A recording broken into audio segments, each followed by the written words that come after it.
Le cristallin, c'est une lentille biconvexe convergente, avasculaire, transparente et non énervée. Située dans la chambre postérieure du segment antérieur du globe oculaire, exactement entre la face postérieure de l'iris en avant et la face postérieure du vitré en arrière. Il est suspendu verticalement à sa place au procès ciliaire par les annules en périphérique. Sur le plan histologique, le cristallin est constitué de 3 couches. Il y en a de l'extérieur vers l'intérieur, le sac capsulaire, c'est une membrane transparente et élastique formée de collagène, le cortex en périphérique et le noyau en centrale.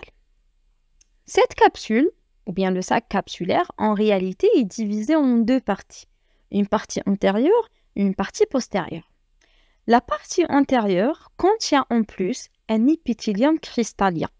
C'est un épithélium formé d'une monocouche cellulaire très active, avec des mitoses fréquentes. Les cellules néoformées migrent vers l'équateur, vers la périphérie, pour se transformer en fibres cristalliennes aplaties et hexagonales. Les fibres anciennes sont centrales, formant le noyau, et les fibres récentes sont superficielles, formant le cristallin. Donc, toujours, la face postérieure, elle est dépourvue des cellules épithéliales. Elle est constituée uniquement des fibres cristalliennes superficielles. C'est une couche plus mince par rapport à la partie antérieure, ce qui la rend une couche plus fragile par conséquent. Donc, c'est ça au total sur le plan histologique. Le sac capsulaire en partie antérieure avec les cellules épithéliales, une partie postérieure. Le cortex, il est formé par les noyaux qui sont récentes, superficielles, et le noyau au centre formé par les fibres qui sont anciennes. Sur le plan physiologique, le cristallin, il est transparent, non opaque, laissant passer la lumière. D'ailleurs, ça fait partie du milieu transparent de l'œil, avec la cornée, l'humeur aqueuse et le corps vitré. Et en même temps, il s'agit d'une lentille qui est souple. Cette souplesse lui permet de modifier ses rayons de courbure et donc son indice de réfraction lors des phénomènes d'accommodation, ce qui permet la mise au point, c'est-à-dire la direction, la localisation de l'image sur la rétine au cours de la vision de près, avec un pouvoir de convergence ou bien puissance réfractrice de 20 dioptries. Ça prend environ le tiers de la puissance réfractrice totale de l'œil humain. La cornée avec 42 dioptries, c'est le principal dioptre. Et ensuite, c'est le cristallin avec 20 dioptries. Le tout, ça fait 60 à peu près dioptries. Donc, ça fait le 1/3 de la puissance réfractrice totale de l'œil humain. Donc, ça participe dans la réfraction et dans le phénomène de l'accommodation par la mise au point de l'image sur la rétine au cours de la vision de près. On notera que cet organe, il est avasculaire, donc sa nutrition, elle est assurée principalement par l'humeur aqueuse. Il y en a des échanges qui se réalisent entre l'humeur aqueuse et la face capsulaire du cristal. Donc, ces échanges vont assurer la nutrition du cristal. Donc, ce qu'il faut retenir à partir du rappel, c'est que le cristal lentille biconvexe convergente, elle est avasculaire et sa nutrition, elle est assurée par l'humeur aqueuse grâce aux échanges avec la capsule. C'est très important ce point-là. C'est une lentille transparente. Elle doit être transparente. Elle fait partie du milieu transparent pour la mise en point de l'image sur la rétine avec le phénomène de l'accommodation. Ça, c'était le deuxième point à retenir. Le troisième point, c'est le plan histologique. C'est que l'épithélium cristallin dans le sac capsulaire antérieur va réaliser des mitoses pour donner des fibres cristallines aplaties et hexagonales. Les plus anciennes vont constituer le noyau, alors que les fibres qui sont encore jeunes vont être superficielles, formant le cortex. Donc ça, c'est les 3 points à retenir. Avasculaire, nutrition par l'humeur aqueuse par les échanges avec la capsule. Transparente, phénomène d'accommodation et tout. Et le plan histologique concernant la formation du cortex et le noyau. La transparence du cristallin, en réalité, elle est tributaire à son état d'hydratation et l'état physico-chimique des protéines en dedans, des fibres cristallines, c'est-à-dire. Toute modification de l'humeur aqueuse, en termes de l'osmolarité, du pH, de composition, ou bien toute altération de la capsule cristalline, conduisent à rompre l'équilibre physico-chimique et à rompre les échanges entre l'humeur aqueuse et la capsule, ce qui va être responsable de la perte de transparence du cristal. Et on parle de l'opacification cristalline. C'est très important. Donc, l'opacification cristalline, c'est dû à la rupture de l'équilibre physico-chimique entre l'hydratation et les échanges entre l'humeur aqueuse et la capsule. Donc, soit un problème au niveau de l'humeur aqueuse, soit un problème au niveau de la capsule. Un problème au niveau des deux va réaliser une rupture dans l'équilibre et du coup, une perte de transparence. C'est l'opacification cristalline. Cette opacification, au vrai, elle se fait selon deux mécanismes.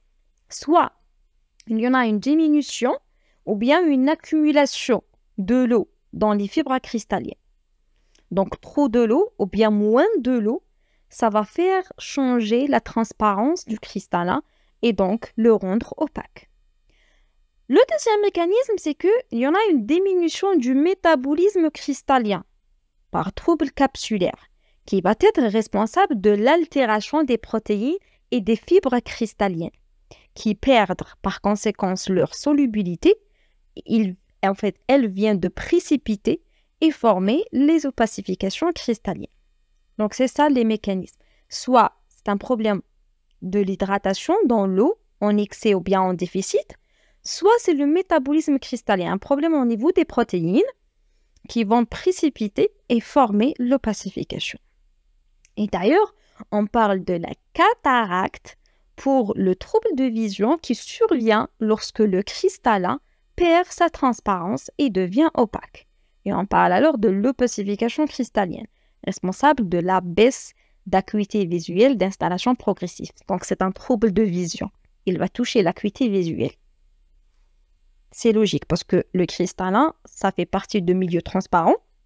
Le milieu transparent, c'est le milieu qui va assurer une bonne acuité visuelle.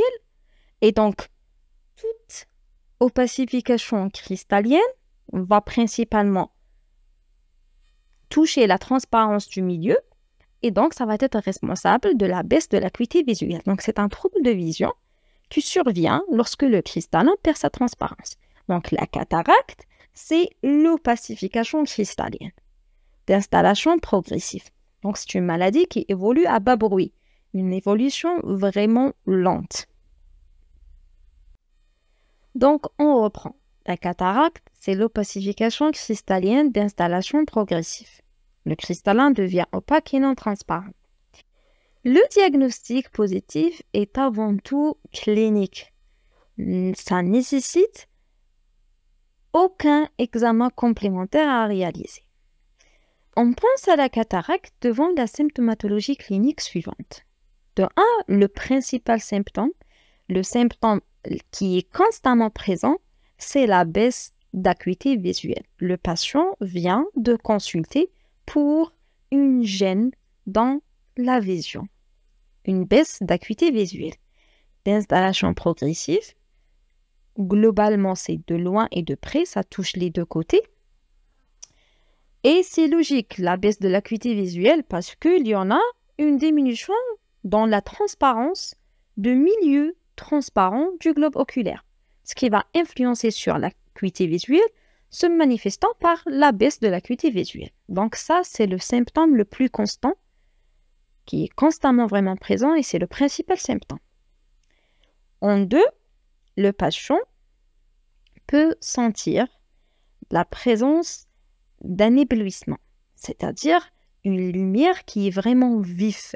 Ça devient éblouissante, avec la présence des photophobies. Pourquoi? C'est dû tout simplement à la diffraction de la lumière au niveau des opacités. À l'état normal, le milieu il est à 100% transparent.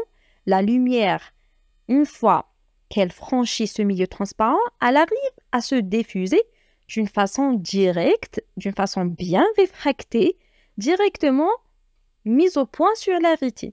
Mais avec la présence des opacités cristalliennes, donc c'est des obstacles au niveau du chemin de la réfraction de la lumière. Donc, la diffraction de la lumière au niveau des opacités qui constitue un obstacle va donner principalement la sensation d'une lumière qui est vive, qui est éblouissante, et du coup, le patient va sentir la photophobie par conséquent. Le troisième signe possible dans le tableau clinique, c'est la modification de la vision des couleurs. C'est logique parce que ça va influencer sur la vision.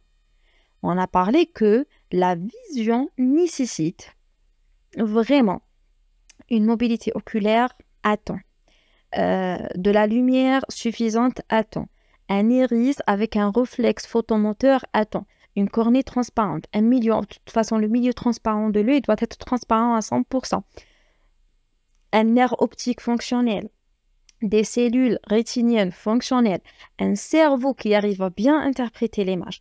Et du coup, vraiment, un truc ou bien un organe qui va être mal fonctionné, donc ça peut donner une malvoyance. Et du coup, c'est le cas pour la cataracte. L'opacification va être responsable de la modification de la vision de couleur qui se manifeste principalement par la sensation de jaunissement des couleurs. Et même plus de ça, le patient peut sentir la présence des voiles, la présence de brouillard dans le champ visuel. Donc, c'est vraiment altéré. La cataracte vient de voiler les yeux et donner une altération de la qualité de vision. En plus de ça, le patient peut décrire la présence d'une diplopie monoculaire. C'est quoi la diplopie monoculaire? C'est que le patient voit double. La diplopie, le patient voit double de l'œil atteint. Et cette diplopie, elle est monoculaire. C'est-à-dire, elle ne disparaît pas à la fermeture de l'œil contralatéral. C'est le contraire avec la diplopie qui est binoculaire. La diplopie monoculaire, le patient voit double, certes, mais dès qu'il arrive à fermer l'œil contralatéral, c'est bon. Le tout va se régler. Mais avec la diplopie monoculaire, non. Ça ne disparaît pas à la fermeture de l'œil contralatéral.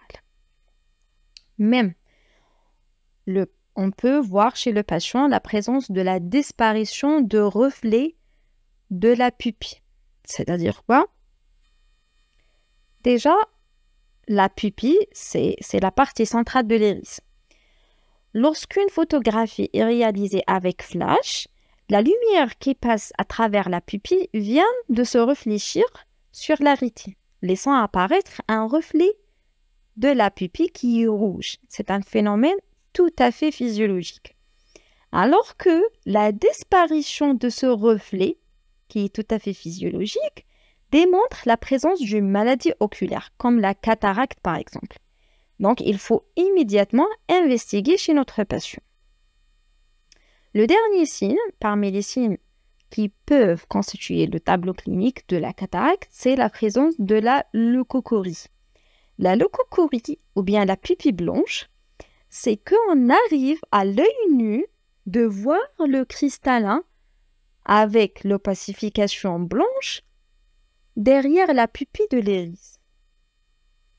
Et ça, c'est vraiment avec soit les cataractes qui sont tellement évoluées, c'est une opacification complète du cristallin, soit c'est le cristallin qui est congénital. Et généralement, les cataractes en fait congénitales sont des cataractes complètes, se manifestant par la leucocorie, c'est-à-dire la pupille blanche. Juste attention, la cataracte n'est pas douloureuse.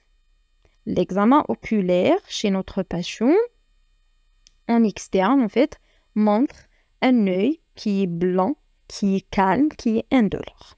Donc la cataracte fait pas mal. Et donc c'est vraiment la cataracte, un trouble de vision responsable de l'altération de détails et de couleurs. La cataracte voile les yeux du patient. C'est gênant et ça va altérer la qualité de vie. Et donc, ça mérite d'être traité. La présence de ces signes cliniques chez le patient indique la réalisation d'un examen clinique qui doit être bilatéral et comparatif. En premier, on doit préciser l'âge, la profession, les antécédents généraux et oculaires de notre patient. Et c'est à but étiologique, parce que ces éléments-là vont nous aider à faire ou bien à poser une telle ou bien une telle étiologie. Après ça, on va examiner l'acuité visuelle. C'est clair. D'ailleurs, c'est le principal symptôme. C'est la baisse de l'acuité visuelle. Donc, c'est à examiner. On va examiner l'acuité visuelle de loin, de près, sans et avec correction optique. Généralement, on retrouve une myopie d'indice. La myopie, c'est une puissance dioptrique positive. Avec le cristallin, l'opacification augmente le pouvoir de réfraction du cristallin et donc qui fait alors converger les rayons lumineux d'une façon exagérée. Les rayons lumineux vus de loin vont être placés avant la rétine parce que la réfraction, elle est augmentée. C'est une puissance dioptrique positive. Elle est exagérée. Et donc, on va trouver chez notre patient généralement une myopie d'indice. La troisième chose à faire, c'est de faire mesurer la pression intraoculaire. Normalement, la pression intraoculaire chez notre patient doit être normale, de 10 à 20 mm de mercure, avec une moyenne à 16 mm de mercure à peu près. Après ça, on va examiner à la lampe à fonte ou bien le biomicroscope la cornée, l'iris, la chambre antérieure, le réflexe photomoteur. Donc, le tout doit être normal. Ça, c'est normal. Et après ça, après la dilatation de la pupille complète, après la réalisation de mydriase, via l'utilisation bien sûr des collyres, on va examiner notre cristallin avec les opacifications à l'intérieur. On doit préciser l'importance du cataracte, c'est-à-dire le pourcentage partiel, total et tout. La localisation des opacifications dans le cristallin, est-ce que ce sont des opacifications qui sont corticales au niveau du cortex, ou bien nucléaires au niveau du noyau, ou bien cortico-nucléaires, c'est-à-dire les deux, ou bien sous-capsulaires derrière la capsule. C'est très important de préciser ça. On doit même préciser la forme, la couleur des opacifications, l'état de la capsule antérieure, la position du cristallin, c'est très important. Est-ce que c'est un cristallin qui est normal, qui est luxé, qui est subluxé? Donc, toutes ces informations sont vraiment nécessaires pour, de 1, les étiologies et de 2, pour le geste chirurgical par la suite.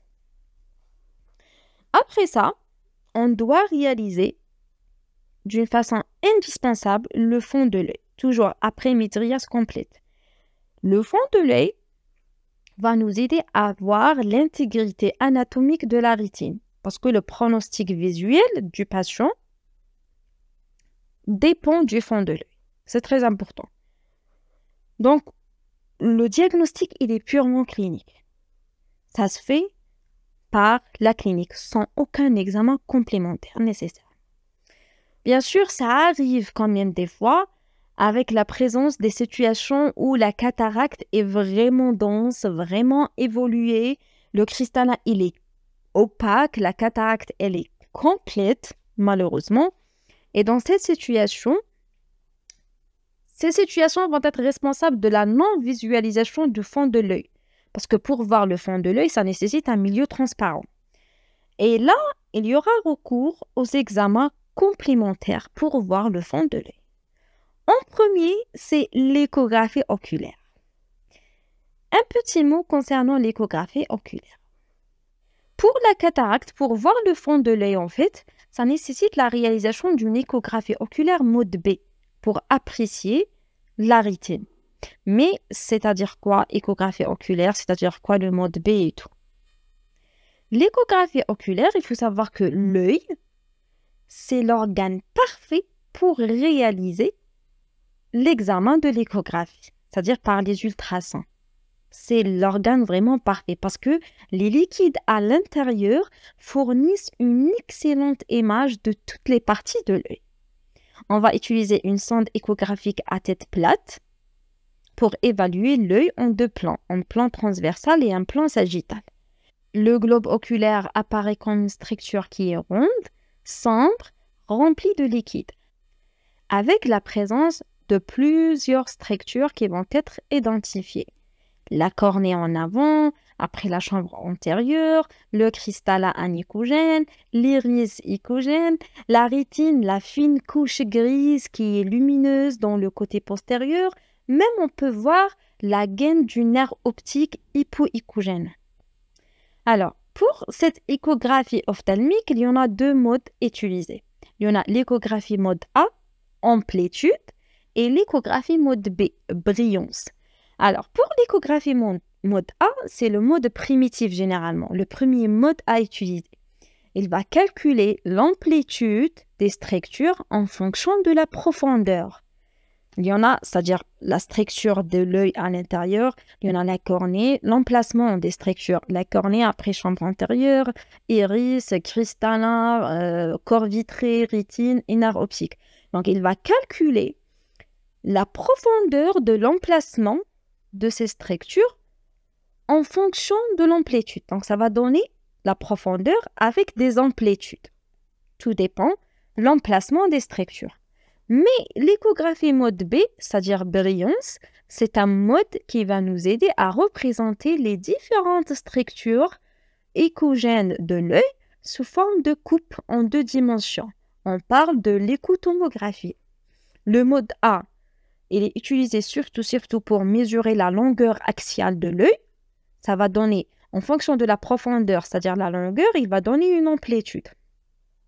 Le mode B, il est très utilisé quand il y a un trouble des milieux transparents qui ne permet pas la visualisation de fond de l'œil.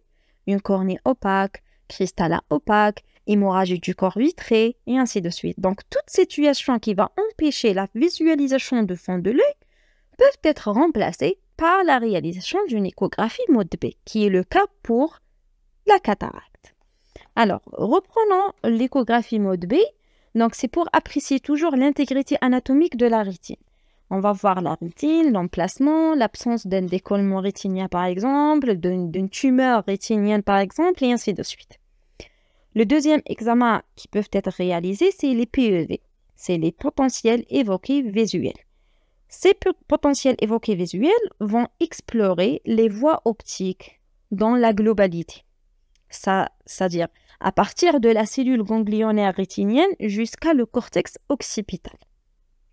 Et enfin, on peut réaliser de l'ERG, c'est-à-dire électrorétinogramme. C'est un examen électrophysiologique pour analyser toujours le fonctionnement de la rétine.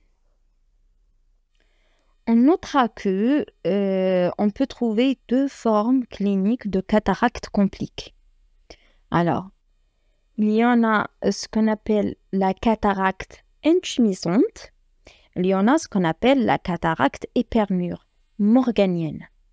Alors, pour la cataracte intumescente, c'est une augmentation du volume du cristallin. Alors, le cristallin, dans sa position anatomique, il se situe derrière l'iris et en avant du corps vitré. Toute augmentation du cristallin va faire quoi? Va faire donner une certaine pression sur l'iris. L'angle qui fait l'iris avec la cornée va être responsable de l'évacuation de l'humeur aqueuse.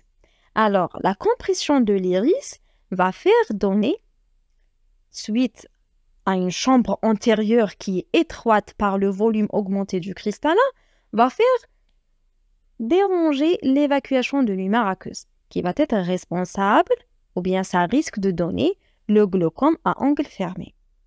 Ça, c'est la première possibilité. C'est la cataracte intumescente avec le risque du glaucome à angle fermé. Sinon, pour la cataracte hypermure morganienne, cette cataracte, d'une façon progressive, va être responsable de la libération des protéines cristalliennes dans la chambre antérieure, bien sûr, qui peuvent être responsables soit d'une uvéite, c'est une réaction inflammatoire contre ces protéines, ce qui fait inflammer la couche de l'UV, l'iris, le corps ciliaire et la choroïde, soit ça va donner du glaucome.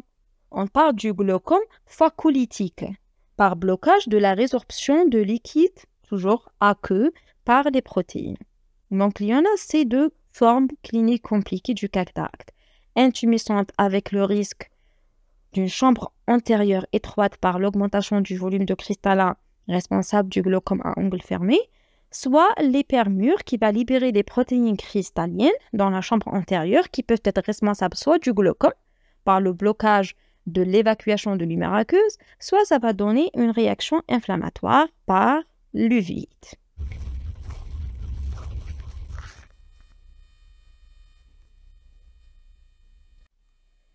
Donc, le diagnostic positif est posé. Comment ça soigne la cataracte? Il faut savoir qu'il est impossible de rendre le cristallin à nouveau transparent. C'est une lésion définitive et réversible. On doit le remplacer par un autre système optique adapté, ce qui rend le traitement forcément et exclusivement chirurgical. On se fait opérer pour régler le problème. On ne peut pas le faire autrement par une correction optique non invasive. C'est obligatoire de le remplacer chirurgicalement par un autre système optique adapté. Alors, cette chirurgie nécessite comme première étape la préparation du malade, comme toute chirurgie d'ailleurs.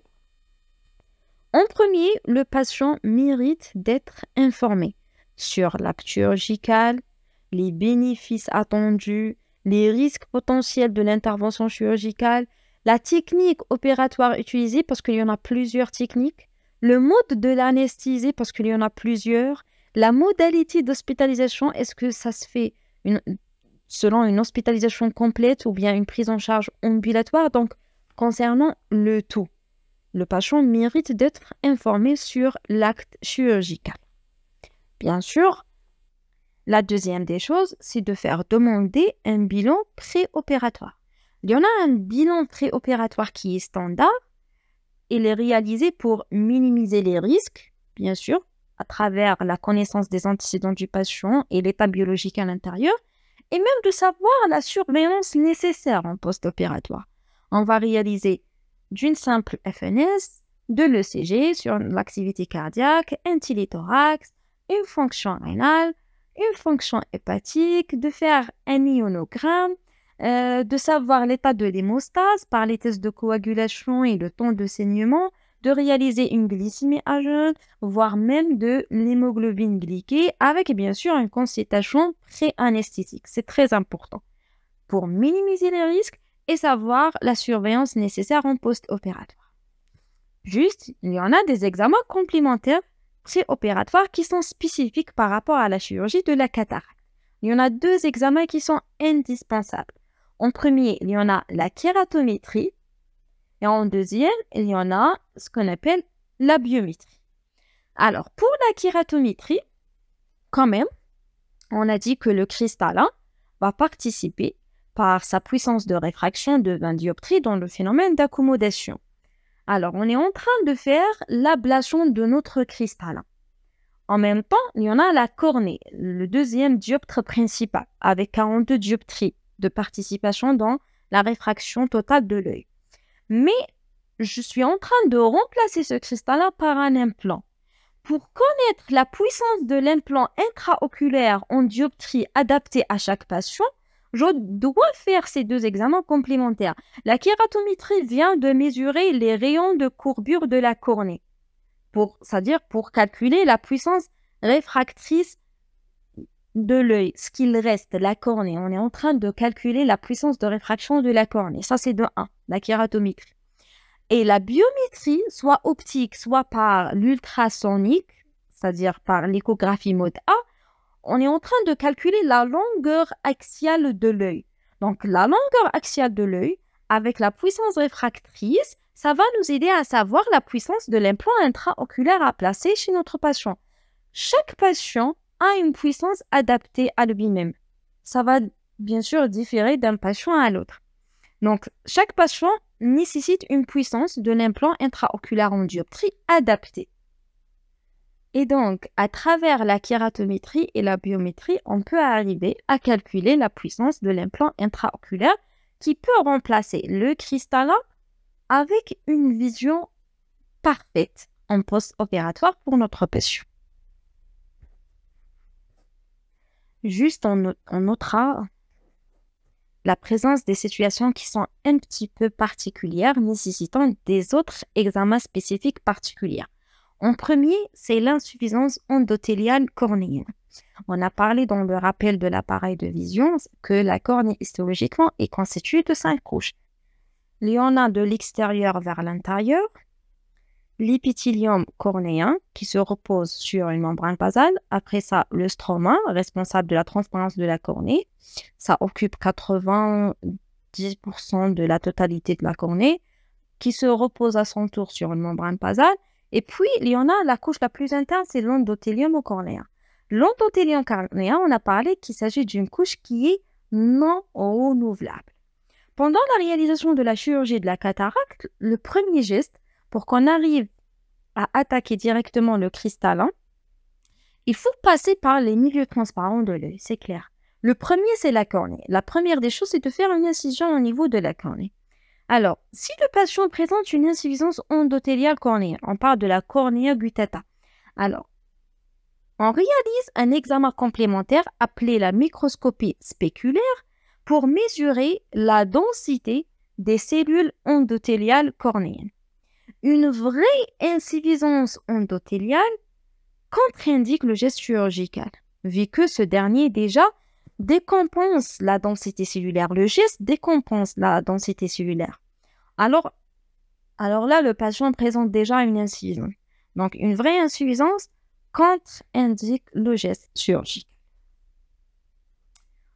Même la présence d'un décollement rétinien, de la DMLA, du glaucome, donc ce sont des pathologies oculaires déjà associées avec la cataracte, nécessitant la réalisation des examens complémentaires spécifiques, comme l'examen du champ visuel, de la longiographie et ainsi de suite, mais ce sont des situations qui restent quand même rares et exceptionnelles. La totalité, c'est ça, c'est l'information du patient, bilan préopératoire standard, et enfin la kératométrie avec la biométrie pour calculer la puissance de l'implant à remplacer en dioptrie, qui est adapté à chaque patient. Alors, pour la chirurgie de la cataracte, le premier temps de l'acte chirurgical, c'est l'anesthésie. Alors, l'anesthésie peut être topique, juste sur l'œil, par instillation de collyre anesthésiant. Généralement, on utilise la tétracaïne. Quelques minutes avant le geste chirurgical, soit ça peut être une anesthésie loco-régionale par une injection du produit anesthésiant en péribulbaire, ce qui va permettre même de faire l'anesthésie pour les paupières et les structures autour de l'œil. Donc, on parle de l'anesthésie péribulbaire, loco-régionale. Et c'est vraiment exceptionnel de faire une anesthésie générale du corps complet. L'anesthésie locale ou bien l'anesthésie topique permet d'endormir l'œil et même, c'est-à-dire les paupières, les structures autour, c'est-à-dire les zones où on a besoin d'intervenir pour la chirurgie. Et en plus, grâce à l'anesthésie loco-régionale ou bien l'anesthésie topique, on peut demander au patient de regarder tout droit pour parfaitement ajuster l'incision et parfaitement ajuster l'acte chirurgical. C'est-à-dire que l'anesthésie loco-régionale ou topique sont suffisantes. Immobilité de l'œil, un effet analgésique avec une pression intraoculaire basse. Donc, c'est vraiment idéal. La deuxième étape de l'acte chirurgical consiste à faire la dilatation de la pupille d'une façon maximale. On a parlé que pour atteindre le cristallin qui est opaque, on doit passer par le milieu transparent de l'œil. Alors, la cornée, l'humeur aqueuse, l'humeur aqueuse dans la chambre antérieure et la chambre postérieure. Alors, entre les deux, on doit passer à travers la pupille. Alors, pour bien attaquer le cristallin avec plus d'espace, et donc ce qui va être le plus à l'aise possible pour l'acte chirurgical, ça nécessite la dilatation de la pupille d'une façon maximale. Mydriase maximale. On va utiliser souvent l'association de la tropicamide avec la niosynphrine. Ce sont des agonistes sympathiques, donc ils vont imiter l'action du système nerveux sympathique responsable du mydriase. Après ça, bien sûr, la troisième étape, c'est la chirurgie proprement dite. Donc, c'est ça. Elle est faite sous microscope, bien sûr, pour bien visualiser les structures et opérer la zone parfaitement. La chirurgie consiste à faire l'ablation du cristallin et son remplacement par un cristallin artificiel. On parle des implants intraoculaires. La chirurgie la plus utilisée actuellement, c'est l'extraction extracapsulaire. C'est-à-dire quoi?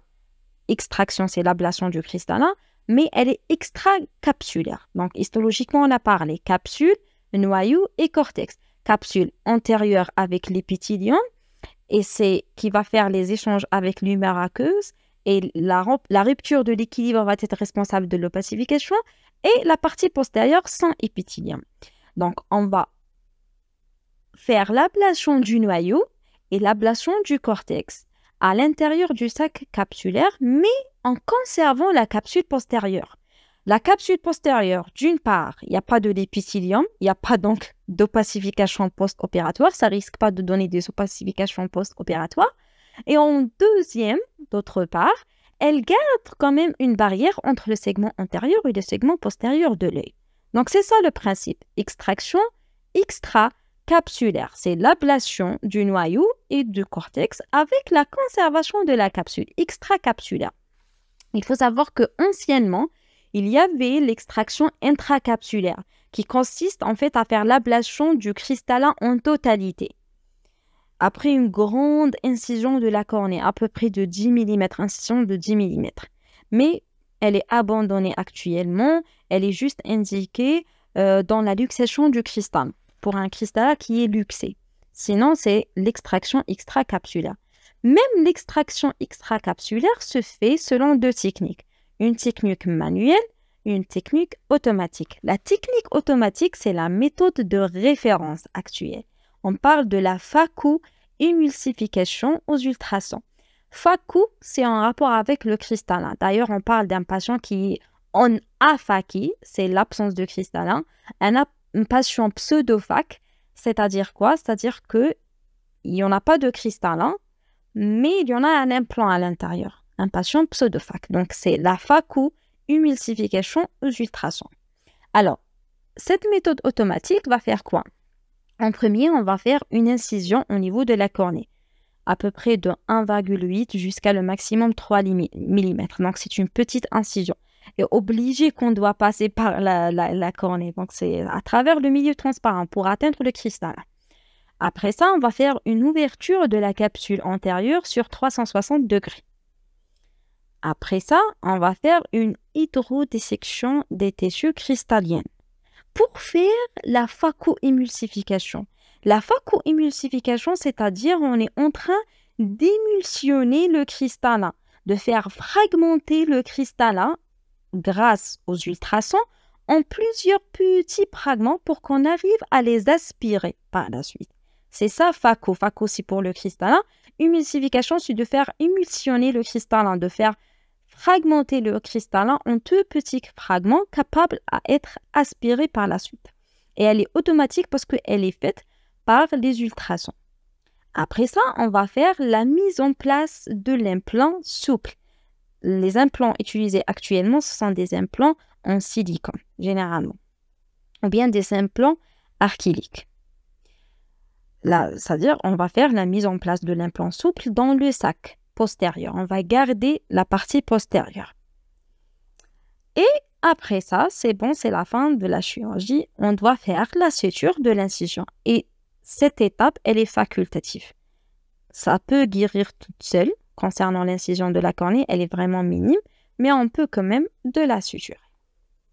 La méthode ancienne, la méthode manuelle, ça se fait à travers une incision de 8 mm. Donc, c'est vraiment grand par rapport à 3 mm. Toujours dans la cornée, le noyau, il est élevé, mais c'est à travers une spatule. Et le cortex par une canule à double courant qui va assurer le lavage et l'aspiration. Puis, on va poser de l'implant.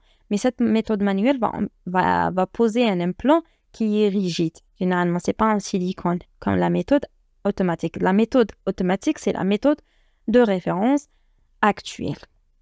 Alors, c'est ça ce qu'on va faire dans la chirurgie de la cataracte. Donc déjà, l'iris, il sera dilaté. On voit derrière l'iris quelque chose qui est plutôt jaunâtre. C'est le cristallin cataracté.